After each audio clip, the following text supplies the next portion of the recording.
Hello students, welcome back to Ajinkya's Resonance Physics Academy. In the previous videos, we have seen that the fundamental quantities, derived quantities, dimension analysis, applications of dimension analysis, तीन type के भाई, तीन तरह के भाई हमने applications पढ़े थे डायमेंशन एनालिसिस के। आई होप कि आप सभी ने वो पार्ट 7 तक वीडियो पढ़े हैं। हम आज बना रहे भाई यूनिट्स एंड मेजरमेंट का पार्ट 8। अभी यह चैप्टर एंड होने आया है। In this part we are going to learn about the errors in measurement. यार एरर का मतलब आप थोड़ा तो समझते हैं। एरर का मतलब होता है भाई गलती। तो यार हम बचपन से सुनते हैं या कभी कभार बोल भी देते हैं कि यार इंसान जो होता है गलतियों का पुतला होता है। कभी कभार बोलने में या कभी कभार सोचने में भी गलती इंसान कर बैठता है। उस टाइप की गलतियां भाई हम यहाँ पे नहीं डिस्कस करेंगे। हम क्या करेंगे भाई, एरर्स इन मेजरमेंट।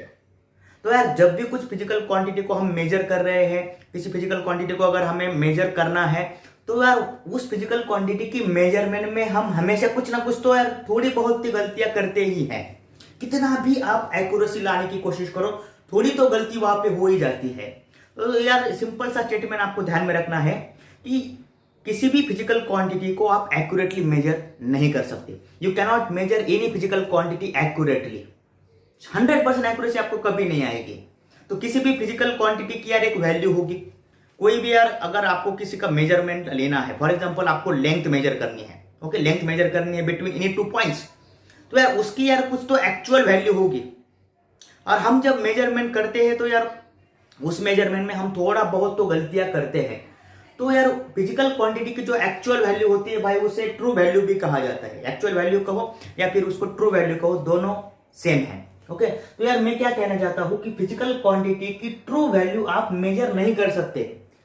उसकी जो एक्चुअल वैल्यू है वो एक्यूरेटली हम मेजर उसको नहीं कर सकते। तो यार इसका मतलब क्या है, you cannot measure the physical quantities accurately आप उसको मेजर नहीं कर सकते। सबसे सिंपल है। ओके, तो एरर क्या होगी फिर? तो यार हम जो फिजिकल क्वांटिटी की बात करते हैं उसकी कुछ तो ट्रू वैल्यू होगी। ट्रू वैल्यू का मतलब होता है भाई एक्चुअल वैल्यू। और हम जो मेजर करते हैं बाय एक्सपेरिमेंट्स तो उसे कहते हैं भाई मेजर वैल्यू। तो एरर का जो डेफिनेशन होगा, it is the difference between true value and measure value. जो वैल्यू आप मेजर करते हो उसको ट्रू वैल्यू से क्या कर दो, माइनस कर दो, तो यार वो बन जाएगा एरर जो आपने किया है मेजरमेंट में। Okay, this is the simplest definition. ये सिंपल है भाई, ये बहुत ही इजी है, उसमें कोई दिक्कत वाली बात नहीं है। ओके, तो यार इंपॉर्टेंट चीज ये है, तो अभी यार मैंने यहाँ पे लिखा था error is equal to true value minus measured value. बहुत सारे लोगों के दिमाग में आया होगा। ओके, तो ये true value minus measured value चलो ठीक है, मगर भाई ये ट्रू वैल्यू कहां से लाएंगे? क्योंकि ट्रू वैल्यू तो हम मेजर नहीं कर सकते, तो ये ट्रू वैल्यू कहां से आएगी? तो ये भी यार दिमाग में आया है, तो वेरी गुड। तो यार ये ट्रू वैल्यू जो है, भले ही हम उसको एक्यूरेटली या मेजर नहीं कर सकते मालूम है, मगर जो ट्रू वैल्यू है उसको क्या करते हैं हम कि जो फिजिकल क्वांटिटी है उसके बहुत सारे रीडिंग्स लेंगे। एक रीडिंग नहीं लेंगे, नंबर ऑफ रीडिंग्स हम उसके लेंगे, और वो जो रीडिंग्स हमने लिए हैं तो उन सभी का भाई हम लेंगे अरिथमेटिक मीन या एवरेज वैल्यू उसकी निकालेंगे, और जो मीन वैल्यू आएगी उसी को भाई हम बोलेंगे ट्रू वैल्यू। आगे जाके आपको थोड़ा सा पता चल जाएगा, डोंट वरी। तो यार चलो ठीक है, यहाँ तक तो यार समझ गए हम लोग। एरर होता है भाई true value minus measure value वगैरह वगैरह वगैरह। मगर यार ये जो एरर है क्यों आते होंगे? एरर के कुछ तो रीजंस होंगे, एरर्स के कुछ तो कॉजेस होंगे।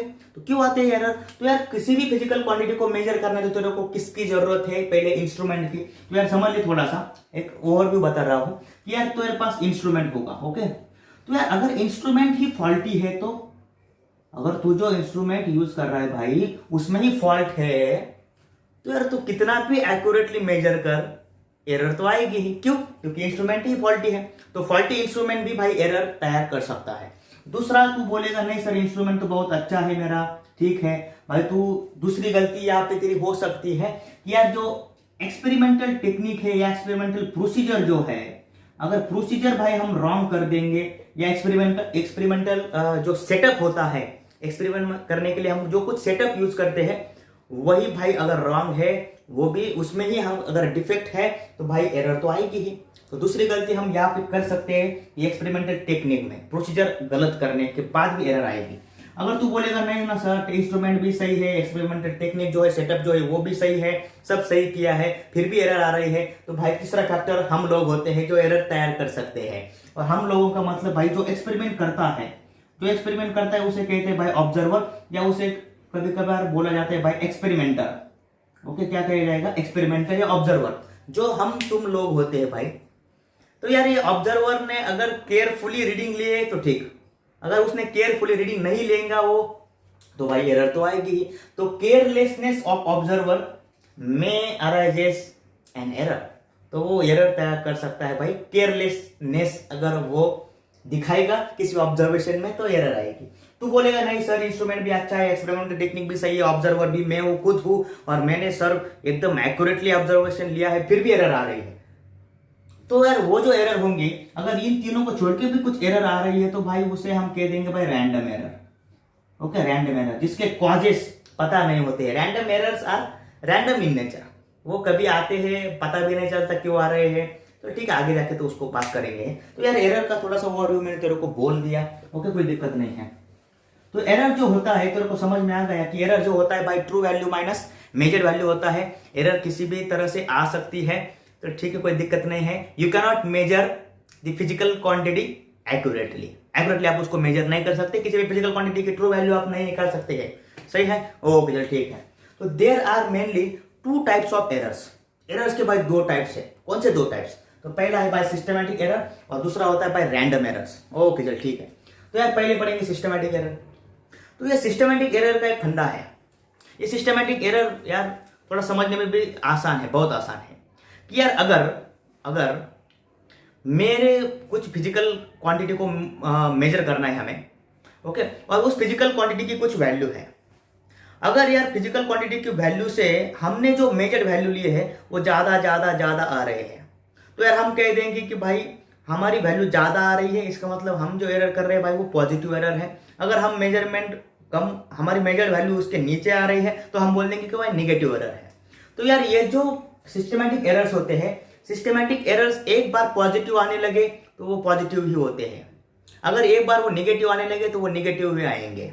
ओके, तो सिस्टमैटिक एरर भाई एक ही डायरेक्शन में जाते हैं, एक तो पॉजिटिव डायरेक्शन में जाएंगे या फिर निगेटिव डायरेक्शन में जाएंगे। तो आप कोई बच्चे सोच रहे होंगे वाह वाह वाह, क्या एरर फिर वेक्टर है? नहीं रे नहीं भाई नहीं। मैं क्या बोलना चाहता हूं कि यार एक तो यार सिस्टमैटिक एरर पॉजिटिव आने लगे, बड़े आने लगे तो बड़े ही आएंगे, पॉजिटिव ही कंटिन्यूसली आएगा, नेगेटिव आने लगा तो नेगेटिव आएगा। तो इसकी वजह से बोल रहा हूं कि ये जो सिस्टमैटिक एरर्स होंगे एक ही डायरेक्शन में फ्लो होंगे। ओके, तो ठीक है, कोई दिक्कत नहीं, पॉजिटिव या नेगेटिव होंगे, चलो ठीक है, वो फ्लो करेंगे एक ही डायरेक्शन में, कोई दिक्कत नहीं। तो सिस्टमैटिक एरर जो होते हैं, systematic errors arises due to the imperfection in the system.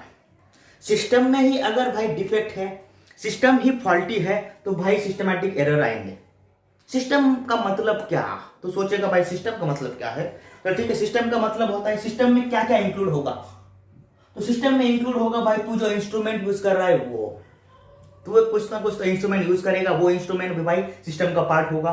दूसरा तू क्या यूज करता है, जो एक्सपेरिमेंटल सेटअप होता है, तू जो एक्सपेरिमेंटल प्रोसीजर होता है, तेरा एक्सपेरिमेंटल सेटअप तू लगाता है भाई, वो भी हमारे सिस्टम का पार्ट होगा। और तीसरा भाई जो तू होगा खुद, तू जो एक्सपेरिमेंट कर रहा है, जो मेजरमेंट ले रहा है, वो ऑब्जर्वर। तो यार सिस्टम के तीन पार्ट मैंने यहाँ पे लिखे हैं, इंस्ट्रूमेंट, एक्सपेरिमेंटल टेक्निक और ऑब्जर्वर। तो यार तू पहले तो डेफिनेशन देख कि systematic errors are the errors arises due to the imperfection in the system. System में ही अगर गलती है तो भाई तो एरर तो आना ही आना है। तो यार ये जो सिस्टमैटिक एरर होंगे उसके कुछ सोर्सेस होते हैं, या उसे कहते हैं भाई फैक्टर्स। उसे क्या कहेंगे भाई? फैक्टर्स। ओके, सोर्सेस या फैक्टर्स। तो पहला जो सोर्स या पहला फैक्टर जो होगा उसे हम नाम देते हैं भाई इंस्ट्रूमेंटल एरर। क्या नाम देंगे? Instrumental errors. तो अभी यार इंस्ट्रूमेंटल एरर्स क्या होते हैं देखा भाई, नाम में ही है, इसमें दिक्कत नहीं है। इंस्ट्रूमेंटल एरर्स का मतलब जो एरर्स भाई इंस्ट्रूमेंट तैयार करेगा। तो इंस्ट्रूमेंटल एरर क्यों आते हैं वो भी इंपॉर्टेंट है। तो इंस्ट्रूमेंटल एरर जो होते हैं, these errors arises, instrumental error arises due to the defect in the design. अगर भाई जो इंस्ट्रूमेंट है उसके डिजाइन में डिफेक्ट है, डिफेक्ट इन डिजाइन, या भाई और डिफेक्ट इन कैलिब्रेशन। कैलिब्रेशन में अगर डिफेक्ट है, डिफेक्ट इन कैलिब्रेशन। ओके चलो ठीक है। तो यार इसकी वजह से इंस्ट्रूमेंटल एरर्स आ सकती है। Instrumental error arises due to the defect in design और डिफेक्ट इन कैलिब्रेशन। ओके, तो यार इसको एक और है कि अगर इंस्ट्रूमेंट बहुत ही यार पुराना है, बहुत बार यूज किया है, तब भी यार इंस्ट्रूमेंटल एरर आ सकते हैं। इंस्ट्रूमेंटल एरर मैन्युफैक्चरिंग फॉल्ट में से तो आ ही सकते हैं, मगर इंस्ट्रूमेंट बहुत पुराना है, बहुत बार यूज किया है, वियरिंग एंड टियरिंग हो गया उसका, तब भी यार इंस्ट्रूमेंटल एरर्स आ सकते हैं। तो यार ये होता है भाई instrumental errors, defect in design और डिफेक्ट इन कैलिब्रेशन। तो कैलिब्रेशन का मतलब यार मैं अभी थोड़ा सा समझाना चाहता हूं कि कैलिब्रेशन का मतलब होता है comparison with the standard instrument. जो भी मेजरमेंट का इंस्ट्रूमेंट यार मार्केट में आता है कंपनी से मैन्युफैक्चरिंग होके, तो कंपनी क्या करती है भाई, जो इंस्ट्रूमेंट उसने बनाया है उसके ऊपर कुछ तो स्केल होता है। फॉर एग्जांपल यार थर्मामीटर बनाने वाली कंपनी है, तो यार थर्मामीटर वो बनाती है। ओके, तो थर्मामीटर के ऊपर यार वैसे लाइंस लाइंस लाइंस होते हैं, आपने 10th में कहीं तो देखा होगा थर्मामीटर। तो यार वो थर्मामीटर जो मैन्युफैक्चर होता है उसके बाद थोड़ी ना कुछ भी लाइंस उसके ऊपर मार्क कर देंगे। तो वो जो लाइंस होते हैं वो थर्मामीटर जो बना है उसके ऊपर लाइंस या स्केल मार्क करने के लिए उस थर्मामीटर को भाई स्टैंडर्ड थर्मामीटर के साथ कंपेयर किया जाता है। तभी कंपेयर करने के बाद भाई उसके ऊपर लाइंस बनाए जाते हैं, सही है। तो उसे बोलते हैं भाई कैलिब्रेशन। तो कैलिब्रेशन करने का मतलब होता है स्टैंडर्ड इंस्ट्रूमेंट के साथ अपना इंस्ट्रूमेंट को क्या करो, कंपेयर करो, फिर उसके ऊपर स्केल ले लो। और एक एग्जांपल हम ले सकते हैं। फॉर एग्जांपल यार मार्केट में वेजिटेबल्स खरीदने हम जाते हैं तो उसके पास पैन होता है, उसमें यार वो जो 1 kg, हाफ kg वो जो मास होते हैं, आयरन के जो मासेस होते हैं उसको भी यार कैलिब्रेट किया होता है। कैसे करेंगे यार, कोई गवर्नमेंट का आदमी आता है, गवर्नमेंट के लोग आते हैं, उनके पास यार स्टैंडर्ड मेजरमेंट के लिए यार इंस्ट्रूमेंट होते हैं उनके। ओके, तो क्या करते हैं वो 1 kg को यार शॉपकीपर जो है उससे ले लेते हैं और अपने इंस्ट्रूमेंट के साथ उसको कंपेयर करते हैं स्टैंडर्ड के साथ। फिर देखते हैं दोनों अगर बैलेंस हो गए तो ठीक, अगर नहीं बैलेंस हो गए तो भाई फिर नया इंस्ट्रूमेंट, नया मेजरमेंट के लिए उसको मास दिया जाता है। तो यार सभी जो मेजरमेंट इंस्ट्रूमेंट होंगे, मेजरमेंट करने के लिए जो भी कुछ इंस्ट्रूमेंट्स होंगे सभी को भाई कैलिब्रेट किया जाता है। अगर कैलिब्रेशन में ही फॉल्ट है तो भाई इंस्ट्रूमेंटल एरर आ जाएंगे। तो यार कैलिब्रेशन का मतलब यार उसको एक बार उसको ऐसे भी समझ सकते हैं, जीरो एरर जो होता है, जीरो एरर नाम का एक कॉन्सेप्ट होता है। तो जीरो एरर के वजह से भी भाई इंस्ट्रूमेंटल एरर्स आ जाते हैं। तो जीरो एरर का मतलब क्या है, फॉर एग्जांपल यार हम जो इलेक्ट्रॉनिक बैलेंस होता है, हम देखते हैं इलेक्ट्रॉनिक बैलेंस होता है, तो इलेक्ट्रॉनिक बैलेंस के ऊपर फॉर जो कुछ बैलेंस होता है, कुछ ऐसा होता है, वो उसके ऊपर एक छोटा सा डिस्प्ले होता है। यहाँ पे हम देखते हैं कि 0 0 चाहिए, तब हमें पता चलता है कि यहाँ पे 0 0 है, तो भाई ये एक्यूरेटली एटलीस्ट मेजर करेगा, एटलीस्ट वो मेजर करेगा अच्छे से। ओके, तो ठीक है। मगर यार यहाँ पे अगर कुछ 0 नहीं है और दूसरा ही कुछ तो नंबर है, फॉर एग्जांपल 2.00 है, ग्राम में मेजर कर रहा है फॉर एग्जांपल। ओके, तो यार यहाँ पे 2 ग्राम ऑलरेडी है, तो यहाँ पे 0 तो नहीं है, तो यार इसे कहते हैं भाई जीरो एरर फॉर एग्जांपल, क्योंकि इसका कैलिब्रेशन अच्छा नहीं है। तो ये 2 को पहले दिखा रहा है, तो यार अगर तू यार इस पे कुछ तो मेजर करेगा और तू बोलेगा कि यहाँ पे 10 नंबर आ गए फॉर एग्जांपल 10, तो तू बोलेगा कि 10 ग्राम है, मगर यार ये पहले से 2 ग्राम दिखा रहा था, कुछ भी नहीं था ऊपर, फिर भी 2 ग्राम दिखा रहा था। तो यार ये तो अगर इसने 10 दिखाया कुछ डालने के बाद, तो ये 10 ग्राम थोड़ी ना होगा, ये कितना होगा भाई, ये तो 8 ग्राम ही होगा। तो आ गए मेजरमेंट में एरर। ओके, तो यार जीरो एरर को हम अच्छे से यार वर्नियर कैलिपर और माइक्रोमीटर स्क्रू गेज वाले 2 इंस्ट्रूमेंट हमें हैं जिसके ऊपर सवाल बनते हैं, वो जब पढ़ेंगे तो जीरो एरर वहां पे भी अच्छे से समझ जाओगे। ओके, कोई दिक्कत वाली बात वहां पे नहीं होगी।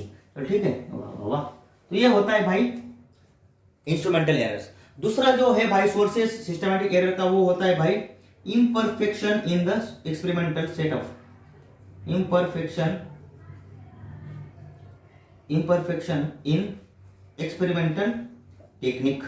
एक्सपेरिमेंटल टेक्निक में भाई डिफेक्ट है तो भाई एरर तो आना ही आना है। ओके, दीज एरर क्या होंगे भाई, इसको कैसे लिखेंगे, डेफिनेशन लिखते जाए शॉर्ट में। The experimental error arises due to imperfection या defect, imperfection in the experimental setup, imperfection in experimental setup ही अगर तू गलत कर देगा भाई तो एरर तो आना ही आना है। फॉर एग्जांपल भाई तेरे को वॉल्यूम मेजर करना है किसी लिक्विड का, और तेरे पास है भाई मेजरिंग सिलेंडर है, वॉल्यूम सिलेंडर होता है, ऐसा है देखो, ये सिलेंडर होता है। ओके, तो यार इसमें कुछ यहाँ पे मार्क किया होता है, स्केल होता है।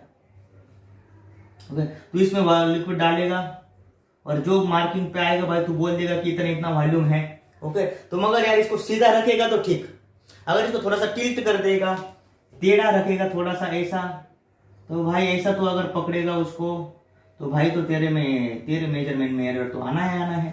तो यार एक्सपेरिमेंटल टेक्निक भी तेरी क्या होनी चाहिए, सही होनी चाहिए। तू बोलता है क्या होता है जाने दो यार, थोड़ा इसको टेढ़ा करे तो क्या होगा, टेढ़ा करेगा तो भाई तेरे में एरर आ जाएगी। ओके, तो मेजरमेंट ये गलत हो जाएगा। ओके, कोई दिक्कत वाली बात नहीं है इसमें, चलो ठीक है भाई। तो यार तीसरा जो होता है भाई वो हम होते हैं, उसे कहते हैं भाई पर्सनल एरर। क्या कहते हैं उसको, पर्सनल एरर। पर्सनल एरर कौन करता है, पर्सनल एरर करता है भाई ऑब्जर्वर। जो एक्सपेरिमेंटर है भाई वो पर्सनल एरर करता है, जैसे कि तू या मैं, ये हम लोग कर देंगे भाई पर्सनल एरर। तो पर्सनल एरर क्या है, personal error arises due to the, ये देख पर्सनल एरर क्यों आते हैं भाई। पर्सनल एरर हम और तुम क्या करते हैं मालूम है, लेजीनेस, कि यार रीडिंग्स को यार अच्छे से नहीं लेते हैं, तब भाई ये पर्सनल एरर आ जाती है। ऑब्जर्वेशन में यार केयरलेसनेस दिखाते हैं, तब ये एरर आ जाता है। ओके, तो पर्सनल एरर जो होंगे अराइजेस, यार ध्यान से, अराइजेस ड्यू टू केयरलेसनेस, सीधा है, बहुत ही सिंपल है, केयरलेसनेस ऑफ ऑब्जर्वर। ऑब्जर्वर का जो केयरलेसनेस है भाई उसकी वजह से भाई ये एरर आ जाएगी। Okay, so this is the systematic error and these are the sources और factors of systematic errors. Systematic error बहुत इजी है भाई। सिस्टमैटिक एरर्स क्या क्यों आते हैं, imperfection in the system. System का मतलब क्या होता है, इंस्ट्रूमेंट, एक्सपेरिमेंटल सेटअप या एक्सपेरिमेंटल टेक्निक या भाई ऑब्जर्वर। तो सोर्सेज क्या क्या है भाई, इंस्ट्रूमेंटल एरर होता है, इम्परफेक्शन इन एक्सपेरिमेंटल टेक्निक होता है और पर्सनल एरर होता है। इंस्ट्रूमेंटल एरर क्यों आता है भाई, मैन्युफैक्चरिंग फॉल्ट है, फॉल्टी इंस्ट्रूमेंट आ गया तो इंस्ट्रूमेंटल एरर बन गया। इंस्ट्रूमेंट बहुत पुराना हो गया तब भी इंस्ट्रूमेंटल एरर बनाएगा। कैलिब्रेशन में फॉल्ट है तब भी इंस्ट्रूमेंटल एरर बनाएगा। सेटअप ही चुकीचा है, सेटअप ही गलती है, सेटअप में गलती है भाई तब भी इम्परफेक्शन आ जाएगा, तो एरर आ जाएगा। पर्सनल एरर क्या होता है, आ रहा है जो टू द केयरलेसनेस तो ऑब्जर्वर। अगर ऑब्जर्वर में गलती कर दिया भाई तो पर्सनल एरर आना ही आना है। ओके, तो ठीक है भाई, या तो कोई दिक्कत वाली बात नहीं है, ये आई होप कि तुमने लिख लिया है। तो यार ये जो सिस्टमैटिक एरर है, तो सिस्टमैटिक एरर को भाई हम इलिमिनेट कर सकते हैं, सिस्टमैटिक एरर को भाई हम निकाल सकते हैं। सिस्टमैटिक एरर के कॉजेस हमें पता होते हैं कि क्यों ये सिस्टमैटिक एरर आई होगी। तो तेरे को यार सिस्टमैटिक एरर्स के कॉजेस पता होते हैं, तो पता लगा सकता है कॉजेस का। ओके, सिस्टमैटिक एरर की जो कॉजेस होते हैं उसका पता तू लगा सकता है, और उसके बाद तू उसको क्या कर सकता है भाई, इलिमिनेट भी कर सकता है, निकाल सकता है। कैसे निकालेगा, अगर इंस्ट्रूमेंट फॉल्टी है तो इंस्ट्रूमेंट चेंज कर। मिनिमाइज तो एटलीस्ट तू कर ही सकता है, पूरा में निकाल नहीं सकता तो मिनिमाइज तो कर सकता है ना भाई। ओके, तो यार इंस्ट्रूमेंट चेंज कर, इंस्ट्रूमेंट फॉल्टी है तो एक्सपेरिमेंटल टेक्निक में गलती है तो एक्सपेरिमेंटल टेक्निक सुधार, ऑब्जर्वर में गलती है तो उसको बोल केयरफुली ऑब्जर्वेशन ले ले। तो यार वो आप इसको एलिमिनेट कंप्लीटली या मिनिमाइज उसको तो कर ही सकते हो। तो सिस्टमैटिक एरर समझ में आया। तो सिस्टमैटिक एरर भाई एक ही डायरेक्शन में चलते हैं, एक तो पॉजिटिव रहेंगे या तो नेगेटिव रहेंगे। उसके बाद भाई इंटरप्रेशन इन द सेटिंग को कहते हैं सिस्टमैटिक एरर। सोर्सेज वगैरह पढ़ लिया भाई, कुछ भी दिक्कत नहीं है यहाँ पे। तो फिर भी अगर तूने सब यहाँ पे यार इलिमिनेट कर दिए, चलो ठीक है, सब सिस्टमैटिक एरर्स जो तेरे को पता थे उसके कॉजेस तूने ढूंढे और उन सबको तूने इलिमिनेट किया, फिर भी यार मेजरमेंट में एरर आता ही है, फिर भी आता है। उसको निकालने के बाद भी कुछ ना कुछ तो एरर आता है। तो यार तू सोचता है भाई ये एरर क्यों आ रहे हैं। तो जब भी सिस्टमैटिक एरर्स को तू इलिमिनेट करेगा उसमें फिजिकल क्वांटिटी के मेजरमेंट में कुछ ना कुछ तो एरर आती है, and that errors are called as random errors. ये रैंडम एरर जो है, मैंने तो पहले बोला था भाई, random errors are random in nature. Random in nature मतलब ये कभी भी कैसे भी आते हैं। कैसे भी आते हैं इसका मतलब क्या, कभी कभार ये पॉजिटिव होते हैं, कभी कभी पॉजिटिव और कभी कभी नेगेटिव।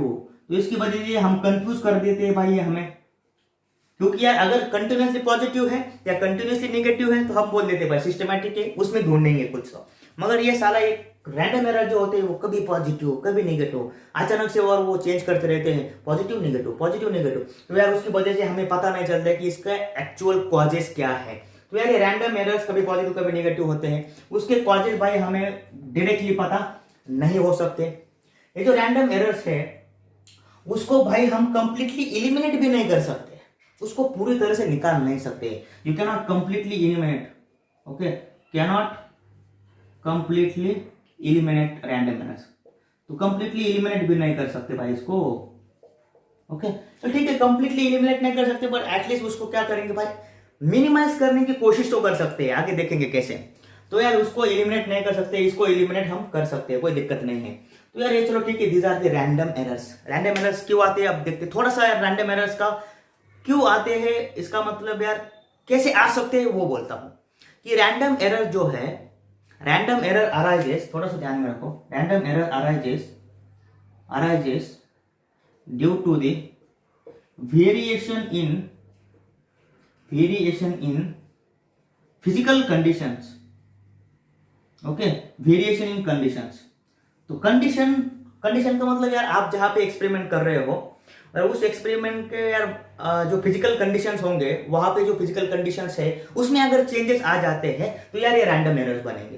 तो फिजिकल कंडीशन में चेंजेस आना या वेरिएशन आना, इसका मतलब क्या, सडनली यार अचानक से यार थोड़ा सा टेम्परेचर चेंज होना, ओके, वेरिएशन इन टेम्परेचर। यार तू गैस का एक्सपेरिमेंट कर रहा है, गैस का तेरे को प्रेशर मेजर करना है या वॉल्यूम मेजर करना है, वहां पे अगर थोड़ा सा प्रेशर चेंज हो जाता है गैस का तो तेरे को यार रैंडम एरर आ जाएगी। ओके, तो अगर तू इलेक्ट्रिसिटी के प्रैक्टिकल्स कर रहा है, इलेक्ट्रिसिटी के एक्सपेरिमेंट कर रहा है, वहां पे अगर वोल्टेज जो आता है, सप्लाई जो आता है, और उसका वोल्टेज में अगर वेरिएशन है तो यार फिर से वो रैंडम एरर क्रिएट करेगा। ये एरर को हम कंप्लीटली, मैं बोल रहा हूँ, उसको निकाल नहीं सकते हैं।